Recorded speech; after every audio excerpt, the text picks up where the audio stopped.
Hey everyone, this is Dave's Trades.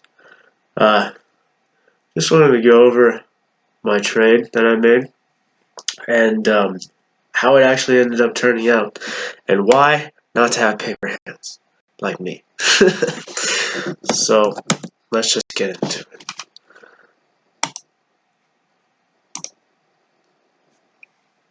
Alright, so looking at SPY, we're still in this pattern that I was talking about last week on Friday when I started buying. You have not broken it.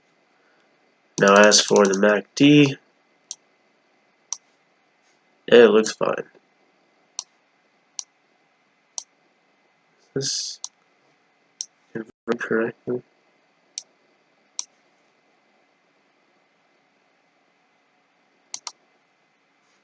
Here, let me change the tool right here.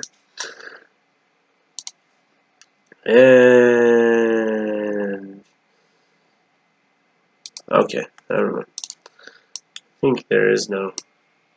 I don't know. Let's see here.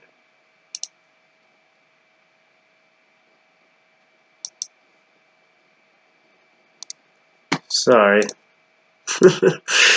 There we go. Alright. Perfect. Cool. So we're literally coming to the bottom on the MACD, bottom on the RSI. We're on the low end of the stochastic. I mean, it looks like a great buying opportunity. I'm really glad that I got out and waited, but I've decided to start adding back in after seeing all this. Here's the zone we drew. Let me go to a bigger chart. Okay, so here's that zone we drew off of the gap from Sunday. Now we actually slammed right through it, bounced off the buy, and then got rejected and made a lower low. So there's a crack in the system. There's a chink in the armor because we didn't bounce right out of here. We actually got rejected by it and made a lower low. So that's actually showing bearish momentum. I would be very cautious buying into this market. The trades that I initiated were Apple, Airbnb, ARK, Genomic Revolution, CCIV, and it's a speculative stock, but I got in at a really good price, and I'm trying to buy some more. Just small amounts. This is only $100 buy. I think I already have $100 in there, so $200 altogether. It's not crazy amounts. The support is down here at 23.50. That would be perfect in my eyes, buying opportunity. And then who knows what's going to happen after that. It is a company that has no revenue, no sales, and it IPO'd at $10. So it's a $10 stock, and I just bought it for $24. Incredibly bad idea. Don't do it. Also, I started investing in, I'm going to trade DRIP.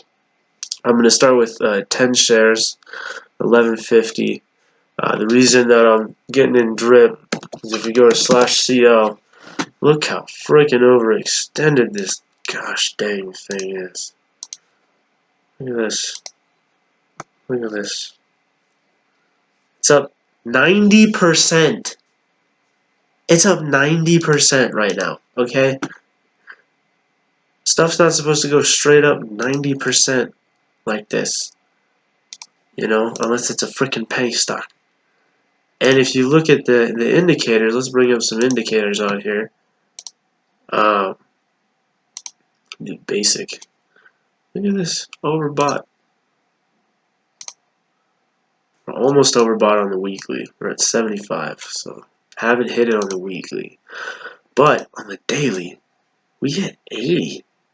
We hit 80 and then we made a divergent high. Right here. And then we made a divergent high. Excuse me. Now we're starting to sell. We are still above the 9, closed above it, and we're trending up right now.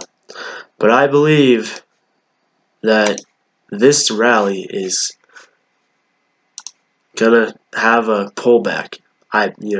Maybe not crash completely, but at least have a pullback. And I mean, look at this SMA. It's all the way at $45. It would really make sense for it to come down here and bounce. You know what? We'll draw it right here, actually. It would make a lot of freaking sense. I mean, for it to come down and bounce. Oh, it already did bounce and then continue to make new highs. But that's what I would look at. You know, it's the last peak. It's where all these people bought and then they held. And pretty close to the SMA. And if you look, it likes the SMA. It sells off, it returns to it. It goes back up. What do you think it's going to happen? It's probably going to return to it. So really small amount, starting to get into shorting oil. It's extremely overbought and in need of a pullback. So we're going to start with a small amount, average it. If it continues to make higher highs, we're not going to stay in this one. Extremely speculative, but I have a tendency to think things don't go up forever, so I'm getting it on the other side on this one. Here we go. So next one is going to be EXPI. So EXPI, we came down and broke support today. And pre-split price is actually going to be $108. So I mean, this is still up quite a bit. Next support we see is probably going to be somewhere around this $40 level, I want to say. We'll just pick a nice round number of 40.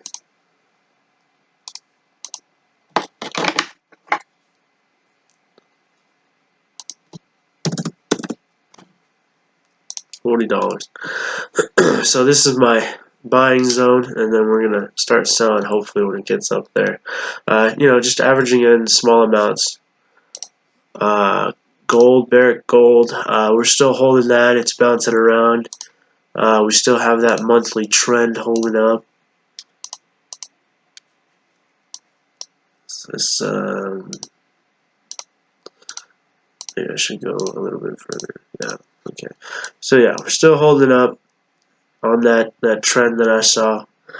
We'll see if we can get back up to the SMA 26. I think we're in this stock an average of 22. So we are down on this position, and it is my largest holding. So we're going to see where Barrick Gold takes us. Another one that we got into is going to be SFT. This is a rather new stock.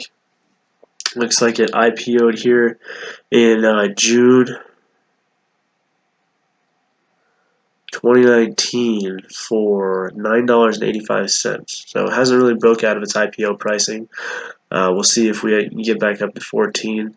We did clear resistance, but we quickly sold off, as you can see. So this is basically support and resistance. We're getting close to support, so I'm going to start buying in, and we're going to sell the resistance up here at 10.50 and 11.50. SFT, SLV, I'm holding a long-term in SLV.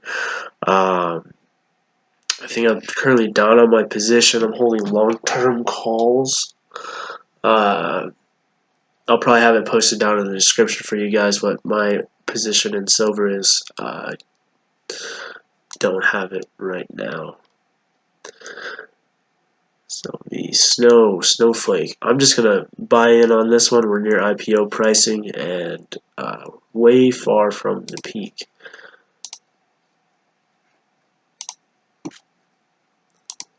Okay, TLT.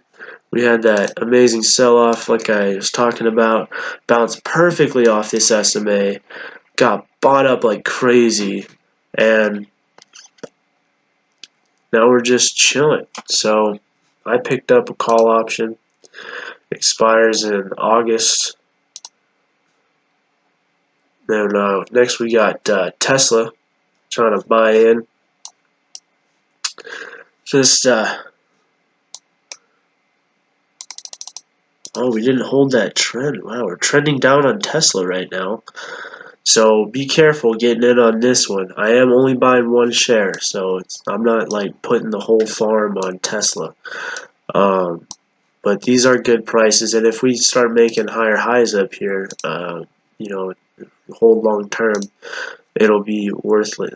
Worth it. Worthless. I almost said worthless. Alright, so that's Tesla. We got Wells Fargo. I'm holding a call next year, call option just to track the banks, interest rates and all that. I bought that last year in August, and I'm just holding it. It expires next year in January.